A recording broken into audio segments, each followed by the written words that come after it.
Hello everyone.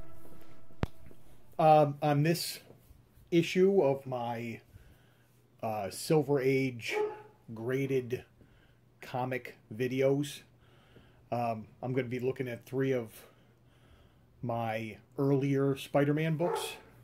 I've done ones that are earlier than this, but these are 3 in the 20s. I already did a like one take, if you will, to use movie lingo, and I just didn't like it, so I'm doing this again, and I'll try to get it right the second time. So what I have here are 3 Amazing Spider-Man Silver Age books, all graded by 2 different companies and all in the 20s. This first one is issue number 22, graded by CGC 6.5, off-white to white pages. It is the first appearance of Princess Python, and it has a Ringmaster in the Circus of Crime appearance, who I feel is, while not a throwaway villain, because they were in several different titles. I think they had there was a Daredevil appearance, and I'm sure there was somewhere else. I just kind of thought they were a classic, goofy 60s type villain. In this case, a group of villains. But it's an interesting, if not great, cover with the Spidey signal and the shadow in the background. My son bought me this. He asked me what I wanted. If I was going to have something, I told him, get me an ASM 22. I think I told him graded 6 or above, and so he picked this up for me. So it's nice to have it. I'm trying to grab a run. In this case, I have a run from 17, and I'm trying to get it to go to about 26, I think. And if I could find 27, that would be good too. But those have to come at a good price. So the second one I have here is Amazing Spider-Man number 24, graded 7.0, off-white to white pages. And it's graded by CBCS, Comic Book Certification Service. And it is a 3rd appearance of Mysterio book. Mysterio's a good villain in that it's not about superpowers, it's about mind powers. He's all about misdirection and throwing Spidey off. And in this case, Spidey goes to see a therapist, and it turns out to be Mysterio, unbeknownst to him. And Mysterio is messing with his head. And the cover, except for the Mysterio part, tells you exactly that Spidey's head is being messed with.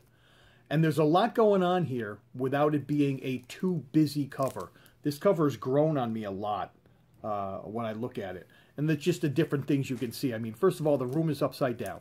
You have the doctor here. You have, you know, the doors here, it's upside down. The table's over here. But then you have another door down here opening to a block wall. You have the villains, who are actually, in this case, in Spidey's mind, and that's why he's kind of cowering with his head in his hand. So this is like a classic type of Mysterio cover where he's messing with Spidey's mind, and that's what's good about it. There's a lot going on the cover, but it doesn't make you dizzy staring at it, in that there's so much going on. I mean, it could make you dizzy if you don't want to be upside down. So that's that one. That's the CBCS. And my third one is also a CBCS book. It's Amazing Spider-Man number 26. So I got 22, 24, and 26. Graded 7.0 off-white to white. This one, however, has the check mark in the corner. And the check mark means that the book presents better than the actual overall grade should be. So what you see here is a little better. There's probably some type of minor defect inside. It's not a defect in that the book hasn't been trimmed. There's no restoration or color touch. These things are all checked. This has something to do with why it presents better, why it looks better than it is somewhere on the inside. I mean, for all I know, there could be a tiny torn page on the inside. But I'd never know that because I'm not going to crack it. Some people crack these books. They buy them at grade so that they can be pretty sure of the grade they're purchasing, and then they crack it open, put it in a Mylar, and put it in their raw collection. If I'm buying a graded book, I'm putting it in a box full of graded books. If I was ever to make that decision, I'd have to crack them all. But this is also graded by CBCS.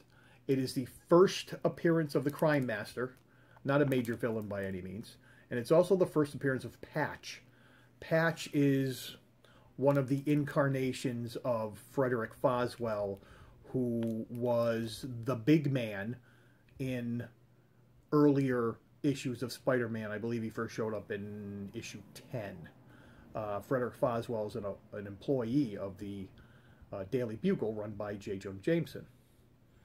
So it also has a Green Goblin appearance. So, I mean, except for the Green Goblin appearance, this first appearance thing is not that big of a deal. But it's nice to have it noted on the label. The book just looks really great, this 7.0 book. There's no creasing. And that's the idea here. There's no creasing. There's just a slight bit of chipping. I think they call that Marvel chipping. I mean, just tiny, tiny specks. The corners are really nice. There's a little bit of wear on this corner here. There's very little spine stress. Again, the corner here is really nice. Nice bright colors, nice bright yellows. This corner is a little blunted, maybe. And on the back, there's no water damage or any of that. You can see a little bit of roughing on the pages, but I'm guessing that's the way it was back in the day. I mean, they weren't thinking about these books as keepers. They were printed on newsprint. They had thin, glossy covers, and so I mean, it actually looks to me better. There's a little bit of a tear right here on the staple, a little bit of a stress mark here, that kind of thing, but I mean, the centering is really nice. You can see where the line is here, the black line. So it's really nicely centered. It's a really good book. I'm really happy to have this one. There's a little speck right here. I see that. A little something right there. A little color loss. But such as it is, you have the Crime Master. It's a really nice cover. Some of these have some typical gray tone type backgrounds, and this whole thing is a gray tone background with the buildings. Little water, little sky. But yeah, the Crime Master with a gas gun, Green Goblin's in the back, kind of a really rudimentary looking Green Goblin. I've never been crazy about Steve Ditko's Green Goblin, but he is the originator, the original artist of the Green Goblin. So I'm not gonna crack on the guy too much. But again, this cover grew on me a little bit as well. So I'm really happy to have this.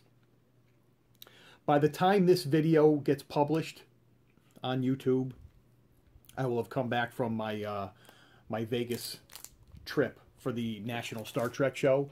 And also in the meantime, there will be another small shipment of books, just two graded books, Amazing Spider-Mans in the 40s.